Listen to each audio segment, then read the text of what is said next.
그리고 굉장히 중요한 약간 생각할 거리를 준다고 그랬었죠.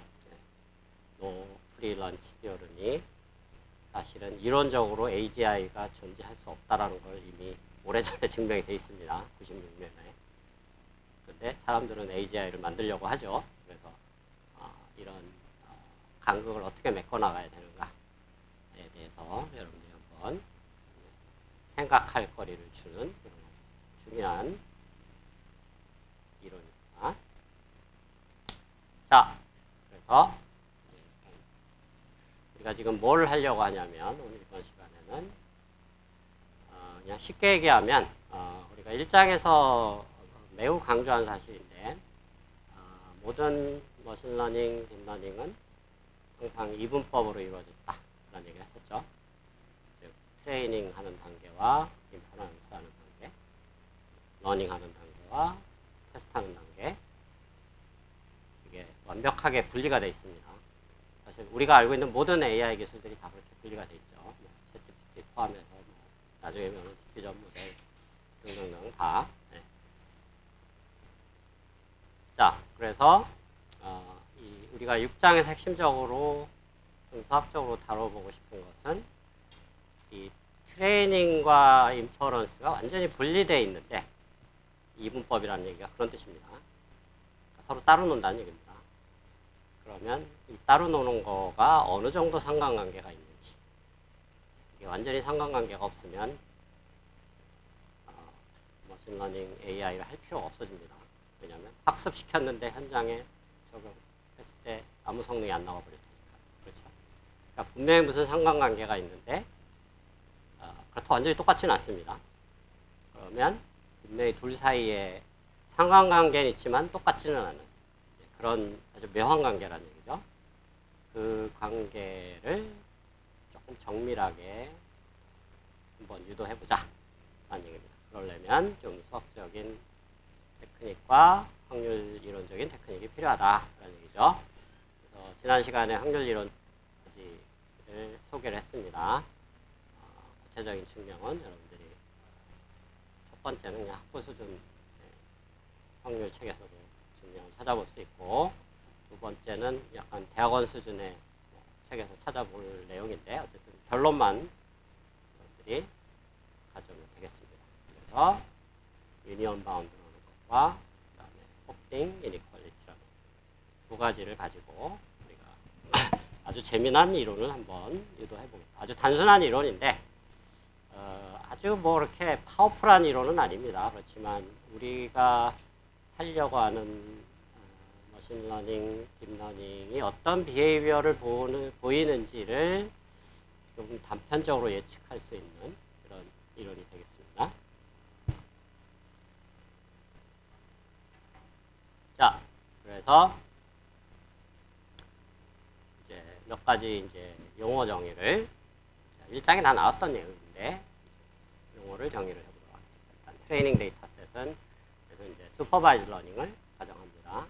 당연히 그라운드 트루스 Y가 있어야겠죠. 그래서 데이터 X가 있고 거기에 해당하는 그라운드 트루스가 주어지는, 그래서 항상 페어드 데이터로 주어지는데 i번째 데이터 샘플이 이렇게 페어로 보여지고 그런 데이터 샘플이 m개가 있다. 배치 사이즈가 m이라는 얘기죠. 자, 그랬을 때 트레이닝 에러를 이제 좀 정밀하게 정의를 내려보자는 얘기죠. 트레이닝 에러는 엡실론 헥이라고 정의를 내리는데 m개 데이터 샘플에 대해서 평균을 취합니다. 어떤 평균을 취하냐면 모델의 아웃풋과 그라운드 트루스가 어긋나는 경우, 뭐 당연히 그게 에러죠. 그래서 트레이닝 에러라고 부르는 거죠. 근데 데이터 샘플별로 뭐 맞을 수도 있고 틀릴 수도 있기 때문에 이걸 평균적인 비हे비어를 볼 수밖에 없습니다. 그래서 평균을 취하게 된다라고 보면 되겠고요. 자, 이게 트레이닝 에러고, 제너럴라이제이션 에러, 뭐 이게 새로운 용어가 등장했는데 그냥 쉽게 얘기하면 테스트나 인퍼런스 에러라고. 테스트 단계에서 또는 인퍼런스 단계에서는 에러를 어떻게 디파인 해야 되느냐, 거는 엡실론이라고 해시 없는 것으로 디파인을 하는데 이때는 이런 평균을 취하는 게 아니고 어떤 주어진 데이터를 만들어낸 디스트리뷰션이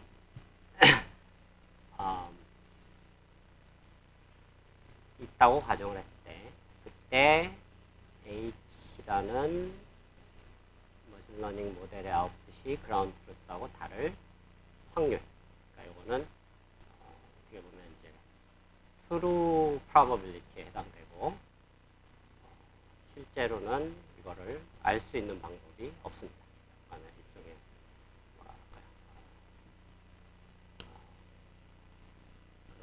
일종의 알 수 없는 이상적인 어떤 매트릭이다 라고 보면 되겠죠. 쉽게 얘기하면 트레이닝 에러는 우리가 직접 계산할 수 있는 거고 트레이닝 데이터로, 그리고 테스트 또는 제너럴라이제이션 에러는 이상적이고 가상만 할 수 있지 실제로 계산할 수 없는 거다. 왜 계산할 수 없느냐? 이 스크립트 D로 표시된 이 부분이 분포를 얘기합니다. 확률 분포. 데이터를 만들어내는 확률 분포가 알려져 있을 때만 계산이 가능한 확률 이론인데, 그래서 이제 몇 가지 중요한 머신러닝의 전제 과정이 있는데, 머신러닝, AI 다 전제 과정이 뭐냐면 아주 중요한 과정입니다. 전제 과정이 뭐냐면 실제 데이터를 만들어내는 디스트리뷰션은 알 수가 없다라는 게 전제 과정. 그래서 이 부분에서 통계학하고 머신러닝이 이제 완벽하게 분리가 되는 거죠. 이론적으로. 무슨 얘기냐면 데이터를 만들어낸 분포가 알려져 있으면 그건 통계학에서 다루는 분야입니다. 통계학에서 뭐 굉장히 많은 이론들이 나와 있어서 뭐 샘플, 샘플링, 그다음에 샘플 에스티메이션 해서 예를 들면 그런 어떤 추정을 하는 그런 이론들이 이미 뭐 몇십 년 전부터 오랫동안 연구가 됐고 거의 뭐 완벽하게 이론이 완성이 돼 있습니다. 분포가 알려져 있을 때는. 그래서 데이터 분포가 알려져 있으면 사실 머신러닝 할 필요가 없다는 얘기죠. 그냥 통계학에서 이미 알려져 있는 몇십 년 전에 만들어진 이론을 가져다 쓰면 됩니다. 그렇죠? 근데 문제는 머신러닝의 가정은 데이터 분포는 알 수가 없다. 그리고 그게 또 현실적으로 당연한 얘기입니다. 예를 들면 우리가 뭐 어떤 영화를 보는데 그 영화의 각 화면에 나오는 픽셀들의 분포를 미리 어떤 수식으로 계산할 수 있느냐 생각해보면 불가능하죠. 두 가지 이유로 불가능합니다. 너무 많은 종류의 영화를 만들 수 있고 지금까지 만들었던 영화 말고도 또 새로운 영화를 누가 감독이 만들 수도 있고 그렇죠. 그리고 또 디멘션이 높습니다. 4K 정도의 해상도를 갖는 동영상이다. 그러면 거의 2000 by 4000이니까 800만 디멘전의 어마어마한 디멘전을 갖는 랜덤 벡터에 대한 분포를 계산해야 되니까 그거를 계산할 수 있는 사람은 지구상에는 없습니다. 신만이 알 수 있는. 그래서 여기에 있는 이 분포 T는 그러니까 신만이 알 수 있는 거다. 인간은 알 수가 없는 거라는 얘기죠. 그래서 이상적인 어떤 에러를 가정을 해보고 계산은 못하지만 여기에 놀랍게도 얼마큼 가까워지는지는 우리가 추정을 할 수 있습니다. 놀랍게도 운을 배우는 이론이. 그래서 트레이닝 이론과 트레이닝 에러와 실제 테스트했을 때 에러의 갭이 어느 정도 되는가를 분석을 해보자라는 거고요. 자, 여기서 한 중요한 가정이 있습니다. 보통 peg assumption이라고 하는데 뭐냐면 트레이닝 데이터의 분포와 우리가 테스트할 때 분포가 같다 가정을 합니다. 자, 이게 아까 얘기했지만 이 오늘 6장에서 배우는 이론이 단순한 이론이라고 한 이유가 바로 그 이유입니다. 왜냐하면 문제를 분석하기 쉽게 하기 위해서 트레이닝 데이터의 분포와 테스트 데이터의 분포를 같다고 가정했는데 실제 현실로 가보면 안 그렇습니다. 안 그런 경우가 더 많다는 얘기죠. 그래서 이걸 어떻게 비유를 할 수 있냐면 약간 눈이 안 보이는 사람이 어떤 그 코끼리 다리를 만지는데 이게 코끼리가 가만히 있으면 이게 나무 껍질인지 아니면 코끼리 다리인지 알 수가 없는 그런 상황이죠. 그래서 코끼리 다리만 만져보고 이게 이제 트레이닝하는 단계라고 만져보고 이게 코끼리인지 아니면 나무의 트렁크인지를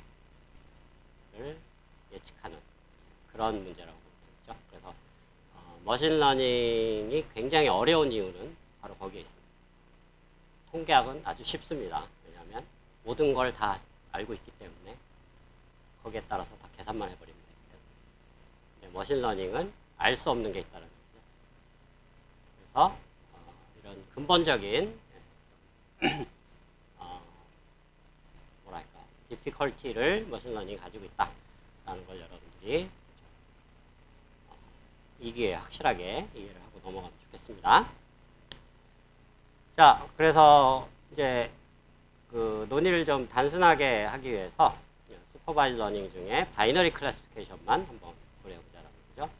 그래서 정답하고 같으면 1, 정답하고 다르면 0. 그렇게 했을 때 또 하나 단순화하는 과정이 두 개죠. 바이너리 클래시피케이션. 두 번째는 리니어 모델만 가정해보자. 논리니어까지 가면 너무 복잡해지니까. 리니어 모델인 경우는 지난번에도 몇 번 우리가 3장, 2장에서 분석을 했었죠. 이게 디시전 바운더리가 직선 또는 하이퍼플레인이 될 수밖에 없다라는 얘기를 했었습니다. 그래서 리니어 모델의 그 직선의 오른쪽에 있으면 1이고 왼쪽에 있으면 0이고 왼쪽에 있으면 1이고 아래쪽에 있으면 0이고 네, 이런 식으로 모델 아웃풋을 바이너리 클래시피케이션을 한다라고 가정을 해보자는 얘기죠. 자, 그랬을 때 리니어 모델의 파라미터는 세타입니다. 그러면 세타는 우리가 2장, 3장에서 배웠던 그레디언트 디센트로 찾으면 되겠죠. 자, 그거를 좀 그레디언트 디센트를 추상화한 게 이겁니다. 그냥 결국은 트레이닝 에러를 최소화시키는 세타를 찾는 방법 중에 하나였죠. 그레디언트 디센트가. 뭐 그 외에 뉴턴 방법이나 뭐 다양한 거 있었지만 뭐 무슨 방법을 쓰는 거는 상관을 안 하겠다는 얘기입니다. 어쨌든 어떤 방법을 쓰든 찾았다고 가정했을 때 그 찾은 솔루션을 이렇게 이 트레이닝 에러를 미니마이즈하는 것이라고 부르자라는 얘기입니다. 자, 트레이닝 에러를 이제 전통적인 머신러닝 이론에서는 또 임피리컬 리스크라고도 또 부릅니다. 말이 좀 어렵긴 한데 약어로 ERM이라고 하고요. 임피리컬 리스크 미니미제이션. 그래서 이런 트레이닝 에러를 최소화하는 것을 ERM 프로블럼이다라고 부릅니다. 자, 그랬을 때 이제 우리가 put x가 n 디멘전이면 우리가 2장에서 배웠듯이 상수항이 하나 더 들어가기 때문에 파라미터에 n 플러스 1 디멘전이 된다고 했죠. n 플러스 1 디멘전의 리니어 모델에 있을 때 모든 가능한 세타에 대해서 그 리니어 모델들의 집합, 세타들의 집합이라고 보면 되겠죠. 세타들의 집합이나 그거를 리니어 모델의 집합이다라고 봐도 상관없겠죠. 그래서 그 모델들의 집합을 스크립트 H, 라지 H라고 부르자라는 거죠. 그러면 위에 있는 이 문제는 즉 세타를 찾는 거는 모델을 찾는 것과 같은 얘기죠. 그러니까 이거를 위에 있는 문제를 이렇게 동일하게 이렇게 재해석할 수도 있다. 즉 세타를 찾는 거는 H를 찾는 것과 같고, 그리고 트레이닝 에러는 모든 가능한 모델 중에서 이 트레이닝 에러를 미니마이즈하는 놈을 동일한 식입니다. 자, 그래서 편의상 세타를 다루는 것보다는 그냥 모델로 표현하는 게 조금 편리하기 때문에 이제 두 번째 식을 우리가 사용하도록 하겠습니다.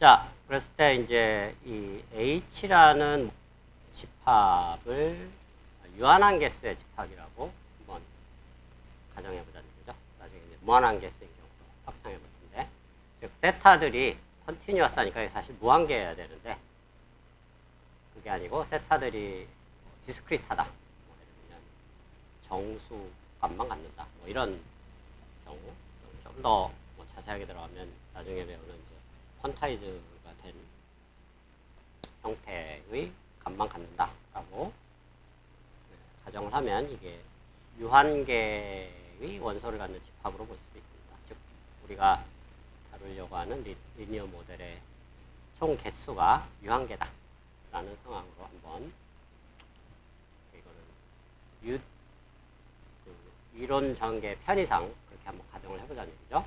자, 유한계니까 모델들이 그냥 유한계 K계가 있다고 가정할 수 있겠죠. 부터 HK. 자, 이 말은 재석하면 세타 1부터 세타 K가 존재한다는 얘기예요. 세타로 보나 H로 보나 그냥 동일한 거라고 보면 되니까. 그 사이에 그냥 1대1 대응 관계가 있다 보면 되겠습니다. 세타하고 H가.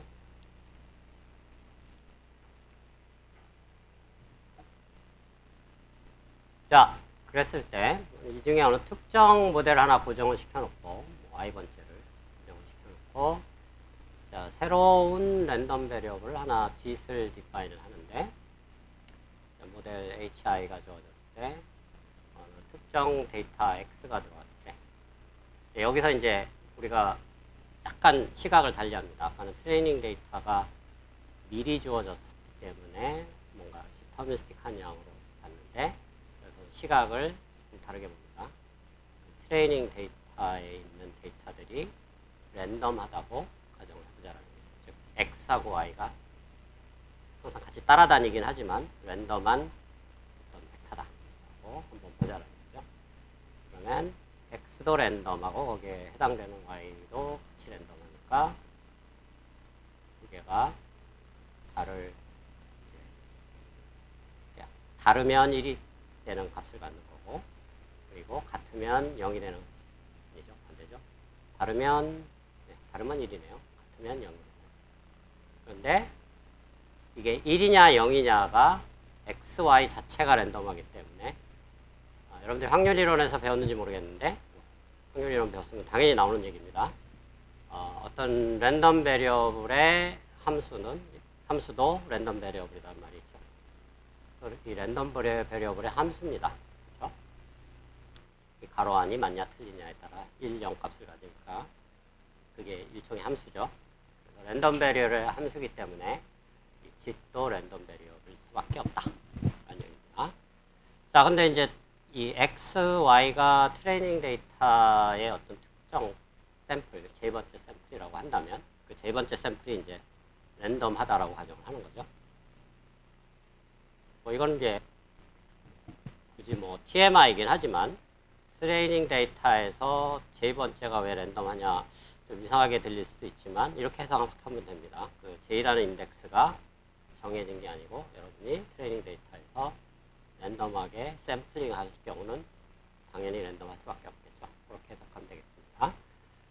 자, 그래서 제2번째 샘플에 대한 랜덤 베리어블이 뭐 인덱스 J를 붙인다. 그런 얘기고요. 자, 앞에 나왔던 트레이닝 에러 엡실론 해시라고 그랬었죠. 그거가 요 놈으로 디파인 됐었습니다. 즉 모델의 아웃풋과 그라운드 트루스가 다르면 1이고 아니면 0이다. 근데 이 GJ하고 그 같으면 1이고 다르면 0이다. 그 정의가 똑같죠. 그러니까 여기에 들어갔던 요 노테이션이 그냥 GJ로 바뀌죠. 근데 이걸 들여다보면 GJ는 랜덤 베리어블이죠. 랜덤 베리어블들의 평균도 랜덤 베리어블. 이게 통계학에서 얘기하는 샘플 민이라고 부르는 그런 어쨌든 샘플 민도 이것도 랜덤한 양이다. 자, 그런데 우리가 이제 지난 시간에 배운 헙딩 이니퀄리티를 보면 수학 얘기를 하니까 벌써 졸고 있는 학생이 한 3분의 1은 되네요. 졸지 마시죠. 네. 자, 헙딩 이니퀄리티에 의하면은 이게 큰수의 법칙이라고 그랬죠. 그래서 ZJ가 1 아니면 0을 갖는데 이거를 샘플 평균을 취하면 결국은 GC 1이 될 확률에 수렴하게 돼 있습니다. 그렇죠? 그래서 헙딩 이니퀄리티에 이게 P에 해당되고 이놈이 P 햇에 해당된다. 근데 아주 재미난 사실은 P가 바로 아까 방금 전에 우리가 디파인했던 이 제너럴라이제이션 테스트 에러가 되고 P 햇이 방금 전에 디파인했던 ERM 트레이닝 에러에 해당된다 라는 얘기를 할 수가 있습니다. 헙딩 이니퀄리티 그대로 가져다 적용하면 이런 식이었죠. 그래서 즉 트레이닝 에러와 테스트 에러가 감마만큼 이상 커질 확률은 엑스포넨셜리 빠르게 디케이한다. 뭐 어떤 변수에 대해서? M에 대해서. 그래서 M이 뭐냐? 바로 배치 사이즈다. 즉 트레이닝 데이터가 많으면 많을수록 트레이닝 에러와 테스트 에러는 거의 차이가 없어진다. 이 얘기입니다. 뭐 이게 사실 큰세 법칙하고 같은 얘기죠. 그래서 어쨌든 이 부분은 굿뉴스라는 얘기입니다. 무슨 얘기냐면 우리가 열심히 트레이닝을 해서 테스트 타임에 적용하는 것이 헛수고가 아니라는 얘기죠. 만약에 이런 이론이 없다 그러면 트레이닝의 성능 따로 뭐 테스트의 성능 따로 놀면 트레이닝을 할 필요가 없는 거죠. 고3 수험생이 공부를 하는데 시험 범위는 무슨 벡터 뭐 이런 쪽인데 엉뚱하게 뭐 삼각함수만 공부하고 가서 모의고사를 봤다. 점수가 빵점이 나올 수밖에 없습니다. 그렇죠? 그런 상황은 안 벌어진다는 얘기입니다. 자, 그래서 M이 커지면 커질수록, 즉 배치 사이즈가 커지면 커질수록 트레이닝 에러와 그다음에 물론 바이너리 클래시피케이션이고 리니어 모델로 단순화한 겁니다. 딥러닝에 여기 포함은 안 돼 있죠. 그렇지만 지난번에도 얘기했지만 딥러닝의 거의 99%는 리니어하다 그랬었죠. 따라서 이 어떤 비헤이비어는 분명히 존재할 거다라는 걸 예상을 할 수가 있습니다. 자, 이제 이걸로 끝나는 게 아니고 이걸 더 발전을 시켜야 됩니다. 자, 이런 이제 바운드가 있다고 가정을 했을 때, 자, 우리가 모델이 K개가 있다고 그랬죠. 그러면 특정 모델, i번째 모델의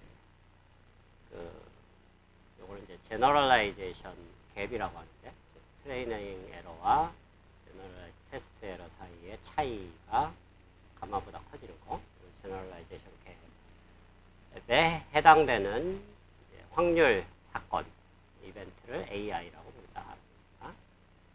자, 그랬을 때 지금 모델이 하나만 있는 게 아니고 우리가 다뤄야 되는 모델이 K개가 있습니다. 그래서 K개의 어떤 평균적인 모델을 분석을 해봐야 됩니다. 왜냐하면 특정 모델에 대해서만 우리가 학습을 시킬 수가 없기 때문에, 그리고 그 모델이 선택될지 안 될지도 알 수가 없기 때문에, 그래서 모든 모델에 대해서 항상 성립하는 그런 이론을 수립해야 된다는 얘기입니다. 그런 관점에서 무슨 얘기냐면 이 모든 모델에 대해서 이 제너럴라이제이션 갭이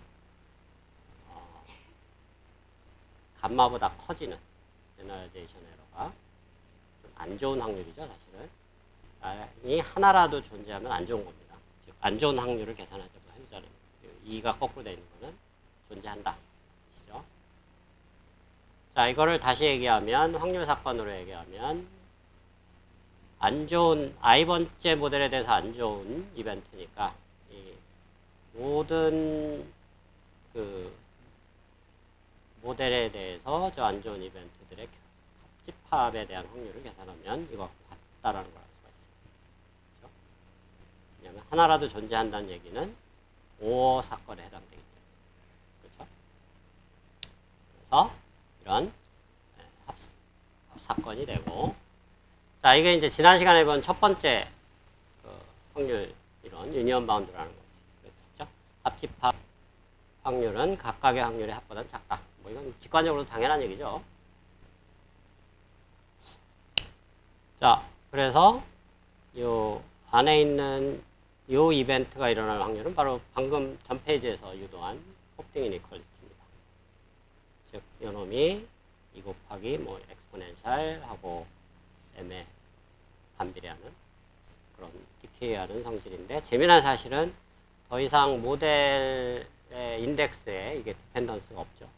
상수나 마찬가지입니다. 밖으로 튀어나가고 전체 항해 개수 k가 곱해지게 됩니다. 그렇죠?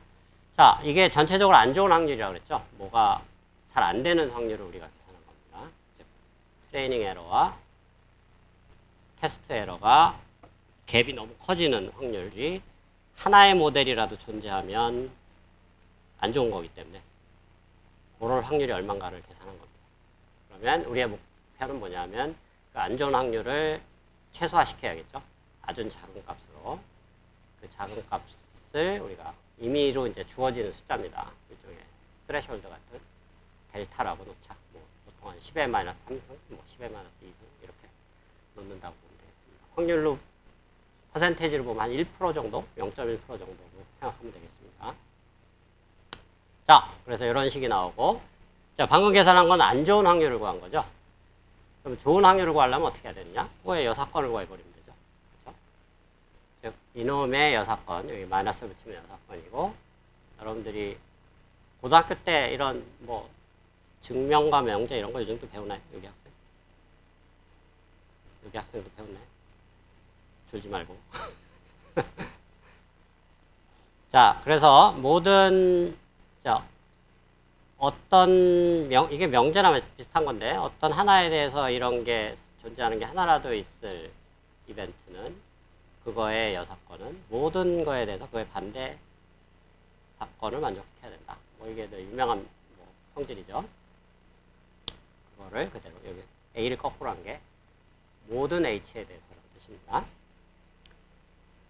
자, 그러면 이놈은 이거의 여사건이니까 위에 요 계산한 확률에 가지고 그거에 1 빼기 그 사건, 그 확률을 빼면 되겠죠. 1 빼기 위에서 계산한 확률. 그리고 부등호의 방향은 뒤집힙니다. 당연히 마이너스가 붙으니까. 그래서 1 마이너스 델타가 된다. 자, 이건 뭘 얘기하느냐면 가능한 K의 모든 모델에 대해서 좋은 확률, 즉 트레이닝 에러와 테스트 에러가 아주 가깝게 가는 확률이죠. 그 확률은 1 마이너스 델타보다 크다라는 얘기죠. 근데 여기서 델타는 임의로 우리가 마음대로 정할 수 있는 숫자라고 그랬죠. 1%라 그러면 99% 이상 같아진다. 그런 얘기죠. 놀랍게도.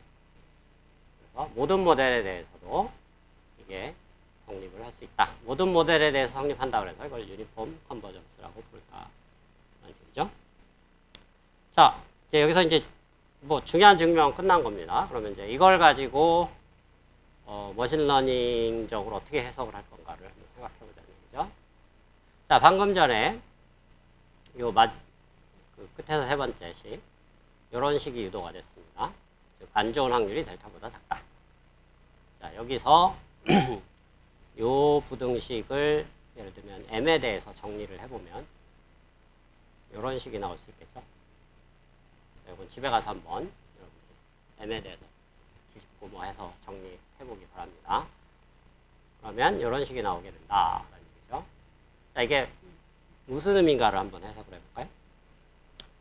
자, m은 트레이닝 데이터의 사이즈입니다. 배치 사이즈. 근데 얘가 우리가 예상하는 직관적인 성질을 다 가지고 있습니다. 자, 무슨 얘기냐면, 자, 감마라는 거는 그 제너럴라이제이션 캡을 얘기한다 그랬죠. 안 좋은 숫자입니다. 즉, 감마가 커지면 커질수록 굉장히 루즈하게 학습을 시켜도 된다는 얘기고, 그쵸? 안 좋은 숫자이기 때문에. 그 말은 데이터셋을 적게만 써도 된다는 얘기죠. 자, 당연히 반비례해야 되니까 우리가 직관적으로 예상하는 결과가 나옵니다. 더 중요한 거는 사실은 이 K입니다. K가 아까 가능한 모델의 개수라고 그랬죠. 이게 모델의 개수라고 생각하면 여러분들 이해가 안 될 텐데 가능한 세타의 개수라고 생각하면 금방 이해가 되죠. 그렇죠? 우리가 찾아야 되는 서치 스페이스의 개수가 K면 그 K의 로가리즘믹하게 배치 사이즈가 늘어난다 라는 아주 재미난 사실이 나온다는 얘기죠. 무슨 얘기냐면 이 K는 결국은 모델의 복잡도 또는 파라메타의 개수하고 좀 관련이 있습니다. 나중에 좀 설명을 하겠지만 즉 파라메타의 개수가 늘면 늘수록 데이터 사이즈는 늘려야 된다라는 엄청나게 놀라운 사실이 여기서 나오죠. 그러니까 이거는 사실은 뭔가 어떤 다른 방법으로 설명할 수 있는 방법이 없습니다. 모델이 큰 사이즈를 예를 들면 챗GPT 같은 놈을 모델을 파라미터 사이즈를 늘려나갈수록 데이터를 많이 써야 된다라는 거를 사람들이 그래야 된다라고 그냥 대강 직관적으로만 그래야겠지라고 생각하고 있지 그게 왜 이론적으로 해야 되는지 아무도 설명하는 사람이 없습니다. 이거 말고는. 그러니까 이게 유일하게 설명할 수 있는 방법이라는 얘기입니다. 그런 의미에서 이게 단순한 수학적인 이론이 아니라는 얘기입니다. 굉장히 중요한, 실용적으로도 굉장히 중요한 의미를 갖는다. 그 얘기입니다. 자, 그래서 1 델타 이상의 확률로 이 제너럴라이제이션 갭이 감마보다 작아진다. 즉, 좋은 일이죠. 좋은 일이 거의 99%의 확률로 일어난다. 어떤 조건을 만족할 때? 트레이닝 데이터가 이런 조건을 만족할 때.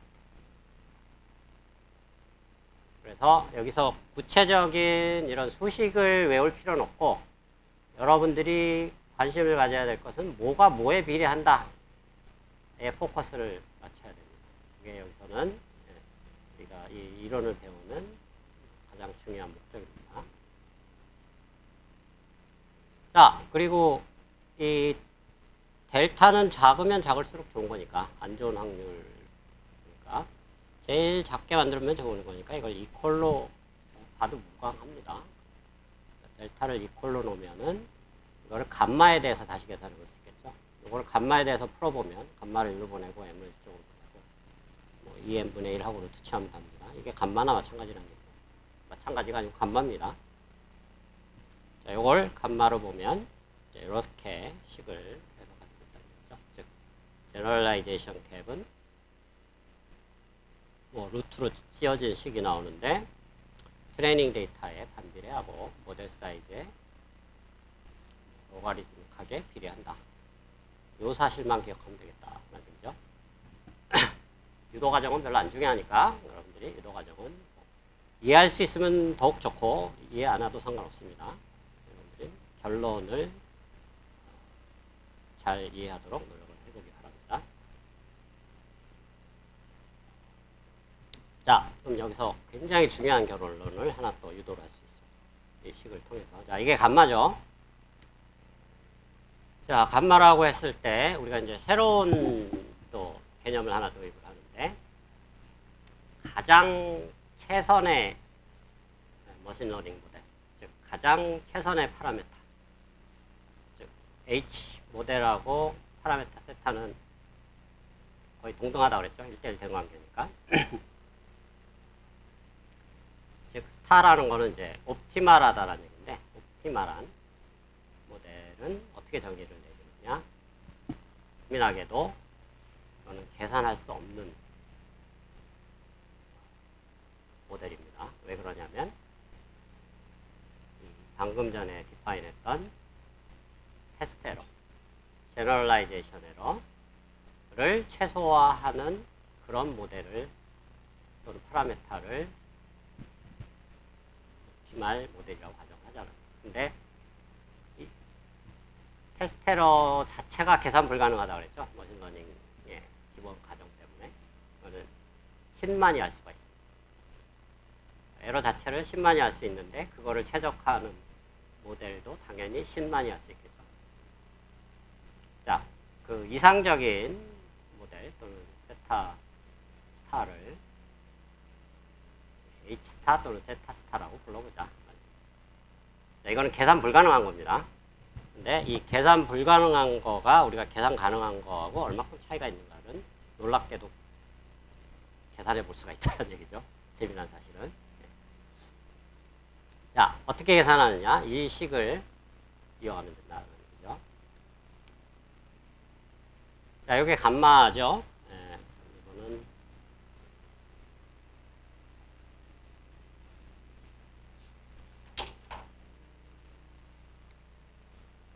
엡실론 햇 엡실론 감마 그죠?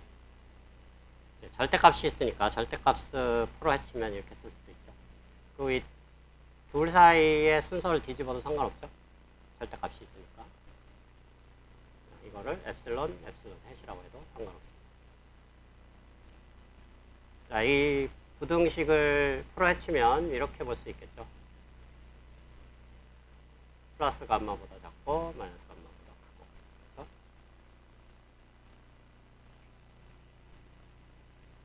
그래서 H 부분은 그냥 편의상 생략했습니다.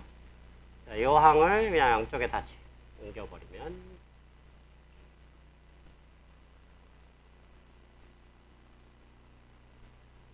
이렇게 되겠죠. 사실은 두 개의 부등식이 나온다는 얘기죠. 이렇게. 자, 이 식은 사실은 두 개의 부등식을 의미하고 있는데 우리는 오른쪽 부등식만 써보겠다. 그 얘기입니다. 요것만. 근데 이 엡실론들은 다 어떤 특정 모델에 대해서 계산되는 거니까 시작할 때는 엡실론 햇에 대해서 시작을 해보자. 엡실론 햇이 뭐 해보면 여기 정의가 있었습니다. 이전에 정의를 잘 들어봐야 되는데 VRM 트레이닝 에러만 최소화하는 거를 H 햇 또는 세타 햇이라고 부르자는 얘기입니다. 자, 근데 요 엡실론 하고 H 햇이 있는데 요 놈이 이제 요 놈하고 한번 비교를 해보자. 그죠? 방금 전에 신만이 알 수 있는 가장 좋은 모델, 가장 최선의 모델을 H스타라고 그랬죠. H스타를 여기다가 요거 대신 대입했을 때 요것과 요것의 배소 관계가 어떻게 될까를 한번 생각해 보자. 이 둘 중에 어느 게 더 클까요? 여기 학생. 네? 왜 큽니까?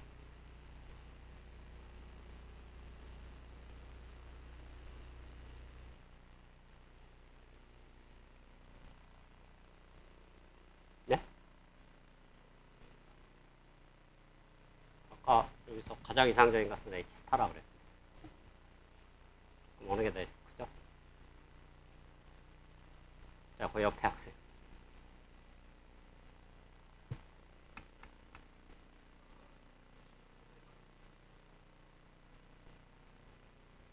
네, 그게 정답입니다. 자, 무슨 얘기냐면 일종의 함정 질문인데 H스타가 가장 좋은 거기 때문에 이게 가장 낮을 것 같은 착각을 할 수도 있는데 그게 아니라는 얘기예요. 엡실론 햇 입장에서는 H 햇이 가장 좋은 놈. 그러니까 이거보다 좋은 놈이 있을 수 없다는 얘기죠. 그러니까 글로벌하게는 이게 제일 좋을지 몰라도 이 놈에 대해서는 트레이닝 에러에 대해서는 이게 최선이다. 그러니까 이게 이 관계가 될 수밖에 없다는 얘기죠. 그래서 이렇게 바꿔치기 할 수 있다. 라는 얘기입니다. 자, 그런데 여기서 요 놈을 요 부등식을 한 번 더 써보자는 얘기죠. 이번에는 이제 이 순서를 뒤집지 말고 요거대로 그대로 쓰면은 엡실론 햇 H 스타는 엡실론 H 스타 플러스 감마가 되죠. 그러면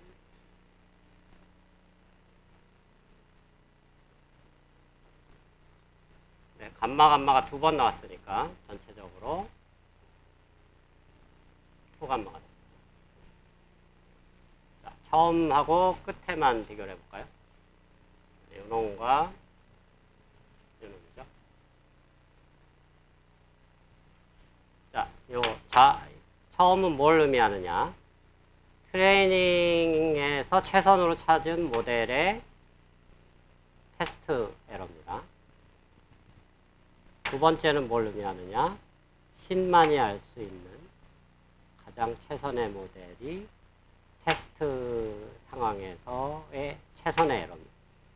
그러니까 이거는 가장 좋은 에러라고 볼 수 있겠죠. 가장 완벽한 에러. 즉, 가장 완벽한 에러와 트레이닝 에러에서 찾은 모델로 테스트 에러를 추정한 모델 간의 차이는 감마가 아니고 5의 2배, 수감마만큼이 된다. 사실 이것도 굿뉴스입니다. 왜냐하면 감마 자체가 작은 숫자이기 때문에 2배 해봐야 감마가 10의 만 3승이면 0.1%가 0.2% 되나 대세 지장 없죠. 네. 자, 그런 면에서 이게 굉장히 중요한 의미를 갖는다라는 얘기죠. 무슨 얘기냐면 이 마지막식 신만이 알 수 있는 이 테스트 에러는 사실 계산 불가능하다고 그랬죠. 계산 불가능한 것과 우리가 트레이닝 단계에서 계산하는 것과의 차이를 알 수가 있다. 그래서 사실은 수학이 놀라운 겁니다. 계산 불가능한 것도 어느 정도는 예측이 가능하게 만들 수 있다. 그렇죠? 자, 그래서 이 마지막 식이 그런 중요한 의미를 갖는다. 얘기가 되겠습니다. 자, 그럼 지금까지 유도된 거를 이렇게 정리를 해볼 수 있다. 얘기죠. 파이나이트한 경우 모델의 개수가 K일 때 델타 이상의 확률로, 한 99% 이상의 확률로 항상 이거를 만족시킬 수 있다. 나머지 1%는 이게 만족이 안 될 수 있다는 얘기입니다. 자, 그랬을 때 방금 전에 이 칠판에 적은 식, 요게 요 식이죠. 좌변이고, 그 다음에 이 신만이 알 수 있는 요 식, 이거는 사실 계산 불가능한 양입니다. 전체 가능한 모든 모델 중에 일반적인 테스트 에러, 계산 불가능한 양이고, 그 다음에 2 감마, 앞에서 유도된 걸 그냥 다시 적은 겁니다. 그래서 우리가 지난 시간에 이제 바이어스는 언더피팅을 나타내고, 베리언스는 오버피팅이라고 그랬는데, 아주 놀랍게도 이 이론이 그렇게 해석이 될 수 있다는 거죠. 바로 이 신만이 알 수 있는 요 가장 최선의 모델의 에러, 테스트 에러가 바로 바이어스를 나타낸다. 자, 왜 그러냐면 주어진 한 세탁 값들 중에 에러를 가장 많이 낮춘 것이 우리가 가지고 있는 그 머신러닝 방법론 또는 머신 모델의 집합의 한계를 나타내기 때문에, 그러니까 그거보다 더 나아질 수가 없다는 얘기는 이제 그죠? 더 이상 계산할 수 없다는 얘기죠. 모델 자체의 집합이 너무 작기 때문에. 자, 그래서 이게 바이어스를 나타낸다는 얘기고, 베리언스는 당연히 어떻게 보면 오버피팅하고 관련이 되는 이유는 데이터가 자, 모델이 커져버리면 K가 커진다는 얘기죠. 파라미터가 많아지면. 그 말은 우리가 지난 시간에 그림에서 차당식 이런 식으로 그렸는데, 이게 커지면 커질수록 이 오버피팅이 커진다라는 식으로 해석을 할 수가 있다는 얘기죠. 그래서 아주 간단한 두 개의 부등식만 가지고 우리가 이런 굉장히 중요한 트레이닝 에러와 테스트 에러 간의 상관관계를 볼 수가 있고, 우리가 알고 있는 언더피팅, 오버피팅하고도 연결을 시킬 수가 있습니다.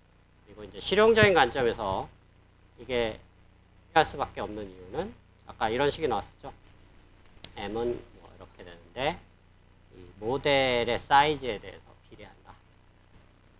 나중에 한번 다시 설명하겠지만 이 모델 사이즈 K는, 자, 파라메타가 D개가 있다라고 치면은 그 그 D개가 실수면 무한개 파라미터 개수가 있겠지만 그거를 뭐 n개의 디스크리트한 값으로 각 파라미터를 퀀타이즈해서 쓴다 그러면 라지 n개만큼 이만큼의 파라미터가 있을 수 있다는 얘기죠.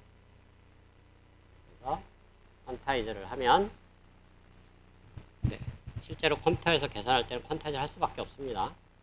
왜냐하면 GPU든 CPU든 아무리 프리시전을 높여봐야 한 64빗 정도뿐이 안 되는데 64빗으로 표현할 수 있는 가장 작은 숫자가 한계가 있기 때문에 그래서 퀀타이즈는 무조건 해야 됩니다. 디지털 컴퓨터에서 계산하려면. 그래서 숫자로 GPU나 CPU가 표현할 수 있는 어떤 한 실수를 표현할 수 있는 가지수 무전 n이 굉장히 큰 숫자이긴 합니다. 파라미터 개수가 D개면 즉 파라미터의 디멘전이죠. K가 이렇게 된다는 거죠. 대략. 그러면 저 로그가 앞에 붙으면은 네, n은 그대로 남고 D가 밖으로 튀어나간다는 얘기고 아주 놀라운 사실이 얻어지는 거죠. 무슨 얘기냐면 D가 파라미터의 개수를 얘기하는데 학습 데이터는 파라미터 개수에 비례해서 늘어나야 된다. 라는 엄청나게 중요한 사실이 여기서 굉장히 실용적인 얘기죠.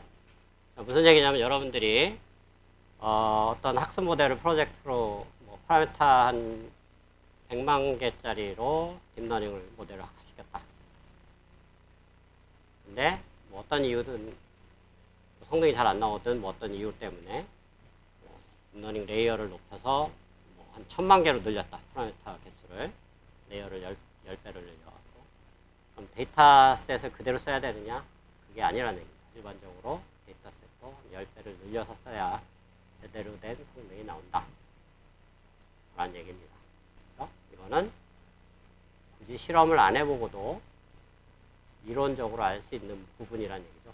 바보같이 실험을 해서 이걸 확인한다는 거는 바보짓이죠. 정말로. 엄청나게 GPU를 몇백만 시간 돌려가면서 이걸 굳이 확인할 필요가 없다는 얘기입니다. 이론적으로 이건 당연한 거니까. 자, 그래서 이론적으로 당연한 거는 당연히 여러분들이 알고 있어야겠죠. 그거를 뭔가 경험적으로 알려고 한다고 하면 바보짓이라는 얘기입니다. 쓸데없는 시간 낭비라는 얘기. 자, 그래서 이게 이제 시사하는 바가 크다는 얘기죠. 요즘 뭐 LLM 하면 라지 랭귀지 모델이죠. 라지가 바로 파라미터 숫자가 늘어났다는 얘기입니다. 파라미터를 늘리려면 데이터셋을 늘리는 수밖에 없다. 그래서 챗GPT도 엄청나게 많은 데이터를 끌어모아갖고 학습을 시켰다라는 거를 우리가 당연히 예상할 수 있고 그게 당연한 팩트입니다. 그렇죠? 그리고 이거를 뒷받침하고 있다는 얘기죠.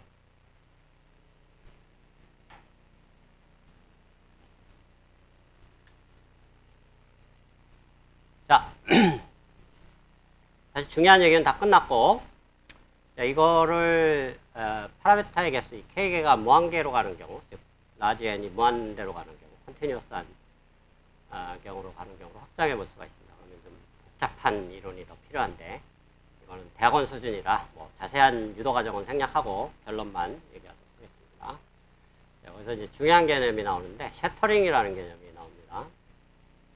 어떤 데이터가 D개가 있을 때 어떤 모델의 집합이 H가 그걸 셔터링 한다는 얘기는 이를 하는 거냐면 어떤 임의에 주어진 뭐 바이너리 클래시피케이션을 일단 예시로 들겠습니다. 임의의 골든 레이블 또는 그라운드 트루스가 바이너리인 경우 D개의 인풋 데이터가 있으면 가능한 그 그라운드 트루스의 가능한 패턴은 2의 D승계죠. 그냥 중복순이라고 똑같으니까 각각에 대해서 0, 1, 0, 1, 0, 1을 다 가질 수 있으니까 2의 D승계입니다. 그래서 2의 D승계를 주어진 가능한 모델 집합이 다 표현 가능하다면 디스전 바운더리로 이거를 셔터링한다 라고 얘기합니다. 좀 뭐 복잡한 머신러닝 이론인데 이런 개념이 있습니다. 그래서 그때 이제 최대로 셔터링 가능한 점 데이터 포인트의 개수, 이거를 VC 디멘전이라고 부른다. 머신러닝 이론에서 굉장히 중요한 이론입니다. 머신러닝 이론 중에 가장 아름다운 이론 중에 하나입니다.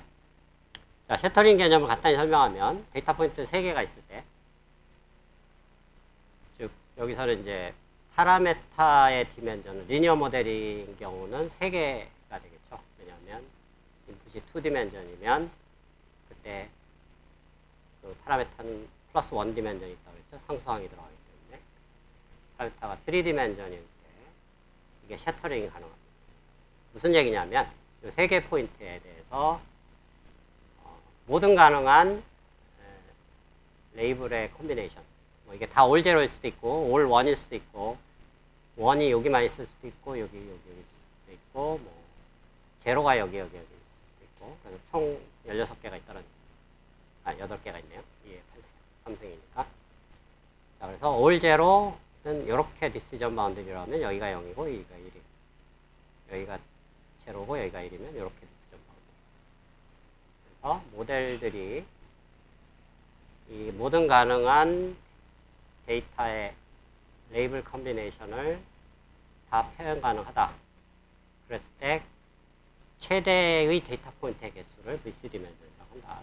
근데 아주 재미난 사실은 인풋이 이렇게 2디멘전 또는 파라미터가 3디멘전일 때는 VC 디멘전이 3라는 걸 알 수가 있어요. 집에 가서 여러분들이 이게 최대 숫자라는 거를 확인해 보기 바랍니다. 무슨 얘기냐면 이게 점이 하나 더 있을 때는 셔터링이 불가능하다는 거.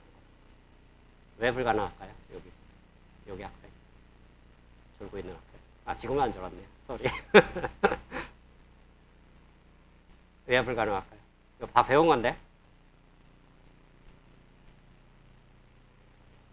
뒤에 학생. 여기. 네? 그렇죠? XOR 같은 상황이 벌어집니다.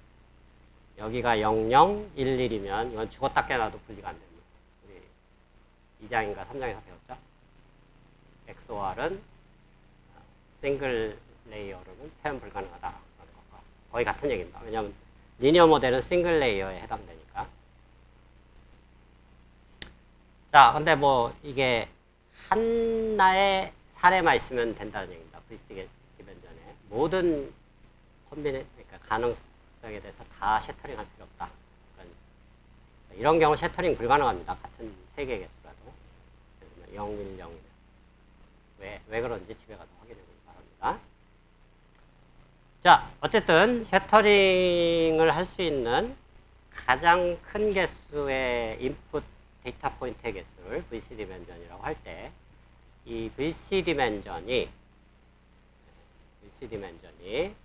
바로 어떤 모델의 아까 얘기했던 개수 K하고 비슷한 역할을 한다는 얘기예요. 인피니티 디멘전. 그래서 유도 과정은 생략하고 굉장히 유사한 식이 나온다는 얘기죠. VC 디멘전을 D라고 할 때, 자, 이거는 아까 얘기했던 제너럴라이제이션 갭이죠. 인피니트한 모델의 집합 중에 임의의 모델의 제너럴라이제이션 에러와 트레이닝 에러 갭은 이런 식에 비례한다. 이게 감마의 역할을 한다는 얘기입니다. 감마니까 여기 앞에 요게 감마고 앞에 무슨 이상한 상수가 붙는다는 얘기죠. 상수는 우리가 관심이 없다. 왜? 우리는 비례관계만 관심 있지 정확하게 둘 사이에 정확한 이그젝트 관계는 별로 관심이 없다는 얘기입니다.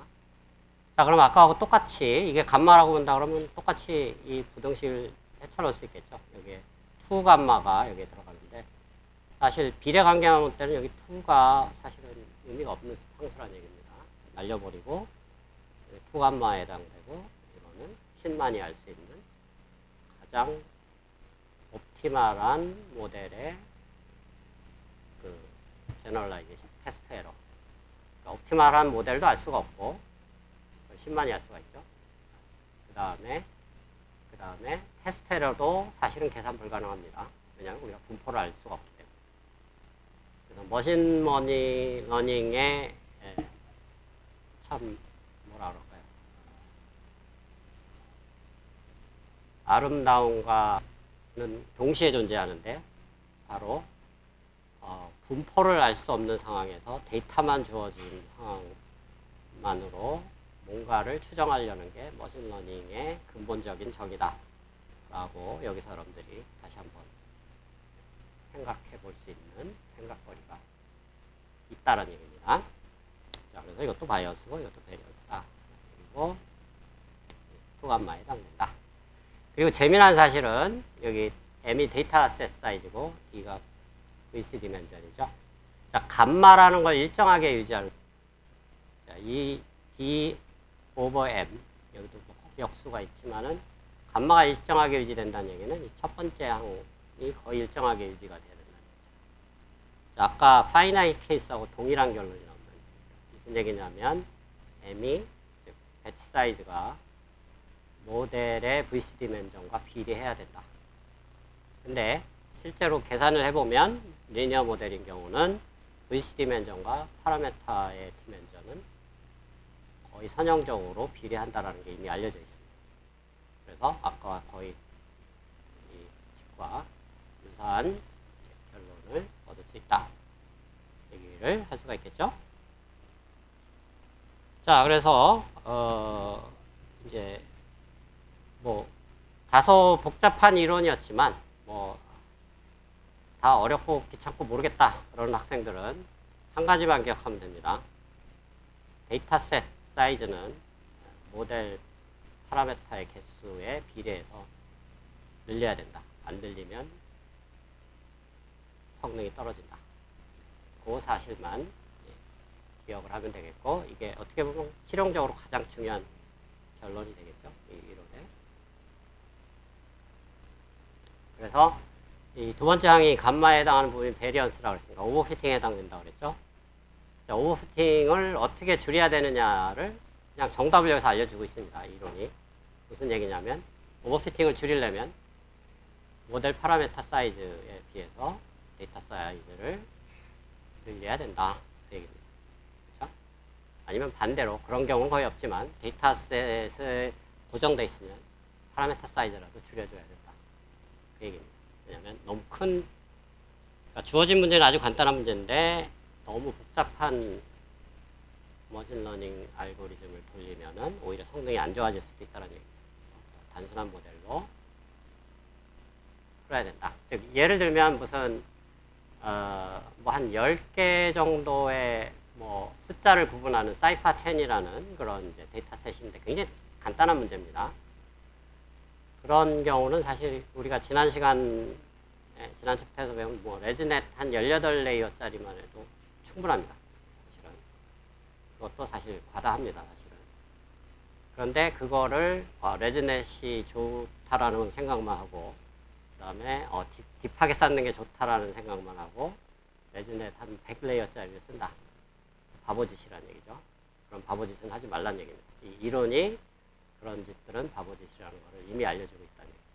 그리고 굳이 실험적으로 검증할 필요도 없다는 얘기죠. 이거는 그냥 기정사실이니까. 그렇죠? 그래서 문제 사이즈가 줄면은 간단한 문제는 간단한 딥러닝 모델로 써야 된다. 복잡한 문제는 뭐 예를 들면 언어 모델 같은 이런 것들은 굉장히 이제 트랜스포머 같은 아주 복잡한 모델 레이어를 많이 써야 된다. 라는 관점으로 해석을 하면 되겠습니다. 자, 여기까지가 이제 뭐 이론적인 거의 전부고, 자, 그러면 이제 이론 얘기는 그만하고 그 이론을 바탕으로 실질적인 알고리즘을 한번 생각을 해봐야겠죠. 자, 오버피팅이 사실은 큰 문제입니다. 언더피팅은 큰 문제가 되진 않습니다. 대체로. 왜냐하면 주어진 문제에 대해서 뭐 모델 파라미터가 너무 작다는 얘기는 그냥 레이어 한두 개 더 붙여버리면 문제가 해결되니까. 그리고 레이어 한두 개 붙이는 거는 비용이 많이 안 들어갑니다. 그렇죠? 근데 오버피팅은 문제가 되는 게 주어진 뭐 문제가 너무 복잡해서 뭐 레이어를 한 100개를 써도 잘 안 되는 경우가 있어요. 언어 모델 같은 경우. 그렇죠? 그럴 때는 데이터셋을 늘리는 수밖에 없는 그런 상황이 벌어지기 때문에 데이터셋을 늘린다는 얘기는 이걸 그라운드 트루스도 확보해야 되고 비용과 시간이 완전히. 그래서 오버피팅이 항상 문제가 되죠. 언더피팅은 크게 실용적으로 문제가 안 됩니다. 그래서 오버피팅을 해결하는 방법론을 뭐라고 부르느냐? 레귤러라이제이션이라고 부른다. 자, 그래서 레귤러라이제이션을 하는 방법론은 크게 한 4가지로 분류해 볼 수 있다. 라는 얘기입니다. 조금 이따가 배우는 트레이닝의 방법론을 좀 바꿔서 이 오버피팅을 줄이는 방법, 이거를 또 크로스 밸리데이션이라고 합니다. 실제로 이제 모든 사람들이 쓰는 테크닉입니다. 기본적으로 써야 되고 여러분도 프로젝트 할 때 반드시 써야 되는 테크닉입니다. 안 쓰면 바보입니다. 자, 두 번째, 세 번째, 네 번째는 좀 알고리즘적으로 해결하는 방법이죠. 두 번째는 우리가 보통 로스 펑션을 크로스 엔트로피나 L2 놈만 쓰는데 그것만 쓰지 말고 그걸 약간 변형해서 쓰자라는 전략이죠. 로스 펑션에 뭔가를 하나 더 추가해 주는 거, 이런 걸 레귤러라이제이션 텀이라고 합니다.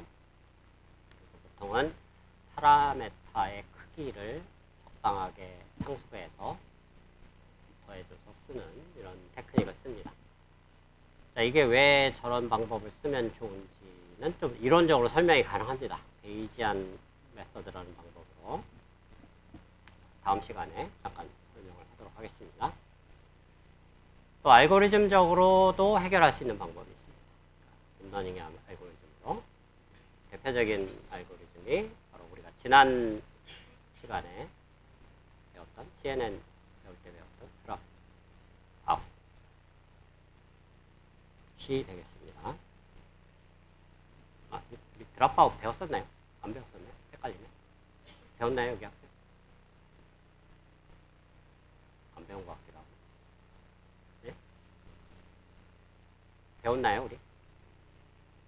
네? 배치 노멀라이제이션 배웠는데, 드랍아웃은 아직 안 배운 것 같네요. 네.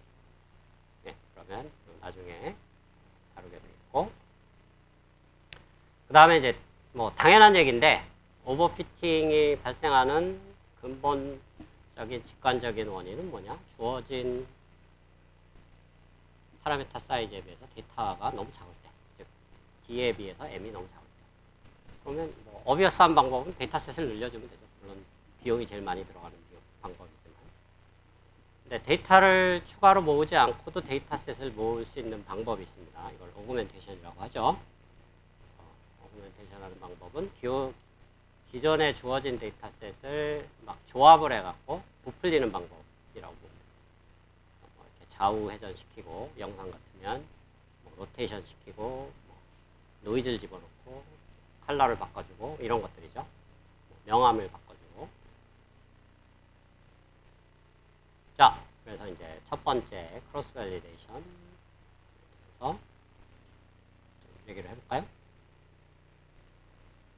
그 전에 사실은 뭔가 상식적으로 좀 알아두면 좋은 얘기를 하나 하고 넘어가겠습니다. 자, 모델이 이게 우리 지난 시간에 언더피팅, 오버피팅을 그림으로 설명할 때 뭐 데이터 포인트가 있으면 커브 피팅을 하는데 1차 함수는 안 좋고 뭐 5차 함수도 안 좋고 2차 함수가 좋다 이런 얘기를 했었죠. 그러면 이런 다양한 다항식 1차부터 뭐 한 100차 다항식이 있다. 100차 다항식이 K가 여기서 100차다. 그러면 1차부터 100차까지가 있으니까 100개의 모델이 있는 거죠. 이 100개 다항식 중에 우리가 지난번 그림을 설명할 때 2차가 제일 직관적으로 좋다 그랬는데 그러면 그 직관적으로 말고 정량적으로 어떻게 그게 제일 좋은지를 판단하느냐는 방법을 한번 생각해 보자는 얘기죠. 자, 그래서 그럼 모델들이 K가 D하고 같다고 치면 100개가 있다.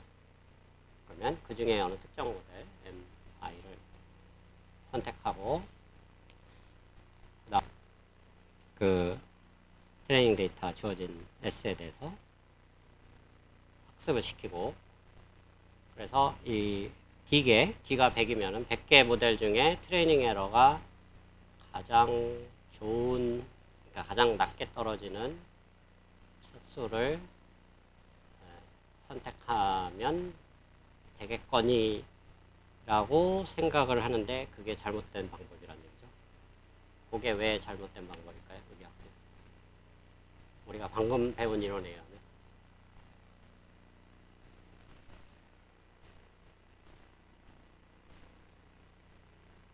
질문을 이해 못했나요? 네?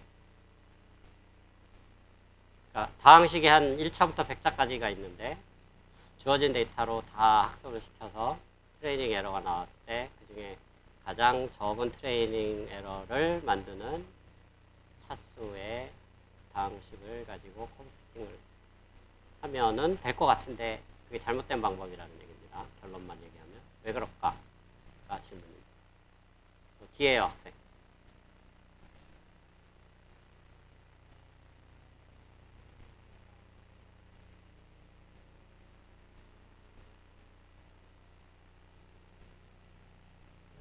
비슷하게 갈라다가 그 뒤에 남학생.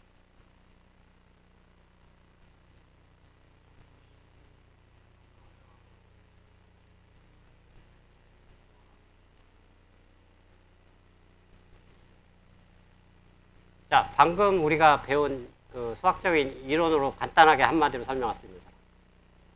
여기 답이 정답이 있는데. 예, 여기요. 이 학생.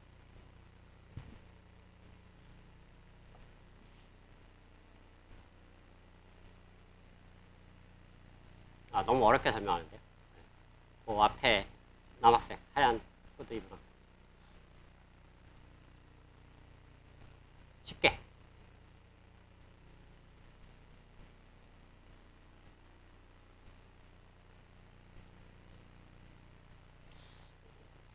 힌트 가지고 안 맞는 것 같아.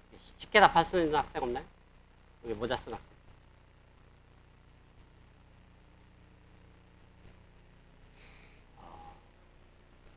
여기 학생 답할 수 있나요? 네?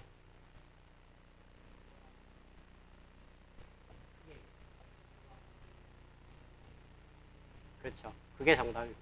무슨 얘기냐면 테스트 에러가 좋은 게 제일 좋은 모델이지 트레이닝 에러가 제일 좋은 거는 말짱할 거다. 그 얘기입니다. 자, 그래서 제가 수업 시간에도 자주 하는 얘기인데 이전 수업 시간에 옛날에도 한번 했던 것 같은데 지나친 학습은 몸에 해롭다.